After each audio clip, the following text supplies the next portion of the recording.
Nous bénissons le glorieux nom de notre Seigneur Jésus. Nous allons ce jour prendre nos Bibles dans le livre de Marc, au chapitre 8. Et nous lirons les versets 22 à 26. Je reprends Marc, chapitre 8, versets 22 à 26. Et le thème de la prédication de ce jour, c'est la guérison de l'aveugle de Bethsaïda. Ils se rendirent à Bethsaïda et en amenant vers Jésus un aveugle qu'on le pria de toucher. Il prit l'aveugle par la main et le conduisit hors du village. Puis il lui mit de la salive sur les yeux, lui imposa les mains et lui demanda s'il voyait quelque chose. Il regarda et dit, « J'aperçois les hommes, mais j'en vois comme des arbres qui marchent. » Jésus lui mit de nouveau les mains sur les yeux, et quand l'aveugle regarda fixement, il fut guéri et vit tout distinctement. Alors Jésus le renvoya dans sa maison en disant, « N'entre pas au village. » Nous venons de lire l'un des plus beaux textes du Nouveau Testament sur la guérison de cet aveugle de Bethsaïda, riche et alors riche d'enseignements. Premièrement, nous voyons que notre glorieux Seigneur se rend dans une ville, celle de Bethsaïda, et nous confirmons que notre Seigneur ne va jamais dans un lieu pour un but hasardeux. Assurément que dans son programme, dans son plan divin, il avait un projet merveilleux, celui d'accorder la guérison à cet aveugle. Tu comprends, mon frère, toi qui es mon frère, ma soeur, qui habite dans une ville, si l'Éternel, notre Dieu en esprit, arrive pour visiter cette ville, c'est pour accomplir quelque chose dans ta vie. Et aussitôt que le Seigneur arrive dans la ville de Bethsaïda, la Bible déclare qu'on lui amena un aveugle qu'on le pria de toucher. Et là, ce qui nous surprend, c'est que pour la première fois dans les Écritures, c'est un cas étonnant, le Seigneur se refuse d'accomplir la guérison d'une personne sur place. Et nous nous sommes posé la question, pourquoi est-ce que le Seigneur a agi de la sorte? Voilà qu'on lui amène un aveugle, qu'on le prie de toucher, au lieu d'intervenir pour résoudre ce problème, le Seigneur procède autrement, c'est-à-dire qu'il se refuse d'opérer la guérison de cet aveugle sur place, et le Seigneur va poser un acte.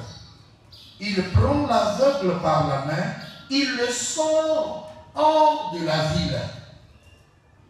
Étonnant, mais pourquoi va-t-il poser cet acte? Pourquoi il ne veut pas guérir là? Pourquoi il l'amène hors de la ville? Et le Saint-Esprit nous en a fourni une raison. Nous prenons le texte de Matthieu 11, 21, où il est écrit ceci. Malheur à toi, Chorazine, malheur à toi, Bethsaïda, car si les miracles qui ont été faits au milieu de vous avaient été faits dans Tyr et dans Sidon, il y a longtemps qu'elle se serait répandue en prenant le sac et la cendre. Nous comprenons, bien-aimés, pourquoi le Seigneur ne veut pas opérer la guérison dans cette ville de Bethsaïda. C'est que précédemment, le Seigneur s'y était rendu, il avait opéré les guérisons, des prodiges et des miracles, mais les habitants de cette ville s'étaient comportés par incrédulité. Ils n'ont pas positivement réagi face à l'évangile, face à ce que le Seigneur avait accompli. Ils sont restés incrédules et ces prodiges et miracles n'ont pas fait effet en eux. Et nous retenons que cette ville de Bethsaïda avait marqué tous ses habitants par l'incrédulité. L'incrédulité sévissait dans cette ville. Voilà pourquoi, lorsque le Seigneur revient pour la guérison de cet aveugle, il se rappelle ce qui s'est passé. Il dit non, je ne voudrais pas que l'incrédulité de Bethsaïda impacte négativement sur cet aveugle. Voilà pourquoi le Seigneur va sortir cet aveugle de la ville pour opérer un miracle. Je voudrais te poser une question, mon frère, ma soeur. Es-tu habitant d'une ville où la mentalité, les habitudes de cette ville, la manière de se comporter, la conformité aux habitudes de cette ville influence positivement l'intervention du Seigneur dans ta vie? C'est la question que je te pose. Et nous revenons dans ce texte pour voir que Jésus amène l'aveugle hors de la ville. Et cette fois-ci, au moment où le Seigneur impose la main à cet aveugle et lui demanda s'il voyait quelque chose, deuxième étonnement, c'est encore pour la première fois que le Seigneur semble avoir échoué à un miracle. Parce que les Écritures, je dis bien semble, pourquoi? Parce que le Seigneur lui a imposé les mains et lorsqu'il lui demande est-ce que tu as reçu quelque chose? Regarde, qu'est-ce que tu vois? Bien aimé, la guérison ne s'était pas bien accomplie. La vision de cet aveugle était boiteuse. Il voit, il dit, je vois des arbres et qui marchent. Ça veut dire que quelque chose avait raté dans ce miracle. Est-ce la faute du Seigneur ou la faute de cet aveugle? Qu'est-ce qui s'est passé pour que la guérison de cet aveugle ne s'opère pas comme il se devrait?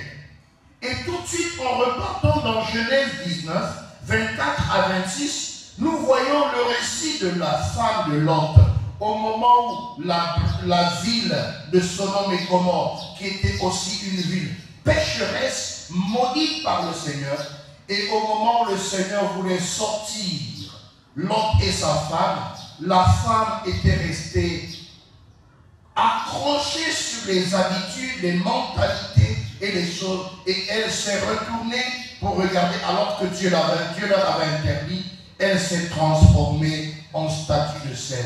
Il y a plusieurs personnes comme ça. Le Seigneur intervient dans leur vie une première fois, mais le miracle semble avoir raté. Le Seigneur intervient dans leur vie d'un frère ou d'une sœur. Rien ne se passe apparemment parce que le frère est resté dans les habitudes les mauvaises, dans les mentalités de cette ville pécheresse sous la malédiction. Et voilà ce qui avait bloqué la première intervention du Seigneur. Et le Seigneur va intervenir une deuxième fois dans la vie de cet aveugle. Lorsqu'il le regarda, il dit, j'aperçois des hommes et j'en vois comme des arbres qui marchent. Le Seigneur comprend que quelque chose n'avait pas marché. Et le verset 27 dit, Jésus lui mit de nouveau les mains sur les yeux. Attention, bien-aimés, la Bible dit, et quand l'aveugle regarda fixement, il fut guéri et vit tout distinctement. Quelque chose s'est passé la deuxième fois qui ne s'était pas passé la première fois. Il y a un indice dans ce texte.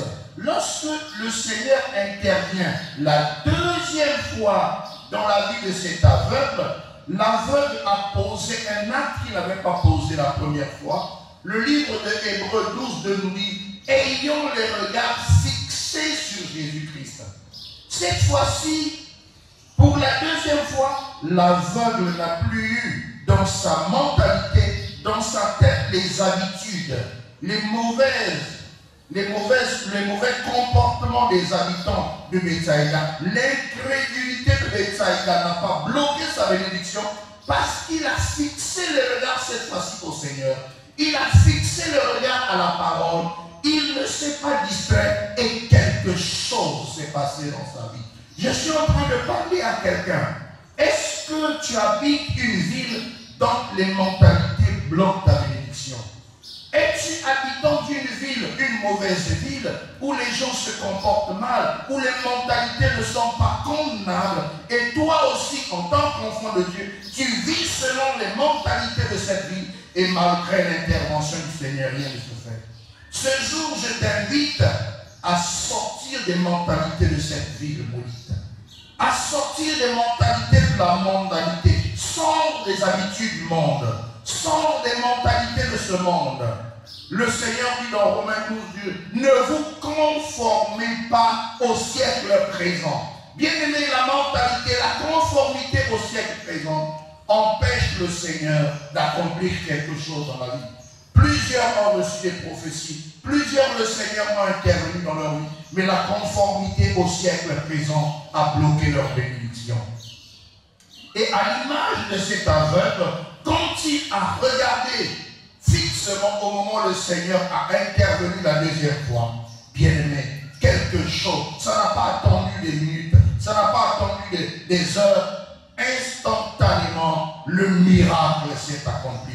Alors je t'invite, mon frère, que pour cette deuxième fois, que le Seigneur voudrait étendre sa main percée sur toi, afin d'intervenir et les regards fixés sur le Seigneur, et le miracle va s'opérer dans ta vie. Alors nous lisons le dernier verset qui est le verset 26. Le Seigneur dit, alors Jésus le renvoya dans sa maison en disant, n'entre pas au village. Il y a un problème. Je le prends. Alors le Seigneur le renvoya dans sa maison en disant, n'entre pas au village. En bon français, la langue que nous avons apprise, c'est la langue française.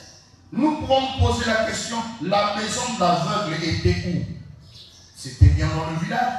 Mais le Seigneur lui entre dans ta maison. Jésus le renvoya dans sa maison en disant, n'entre pas au village.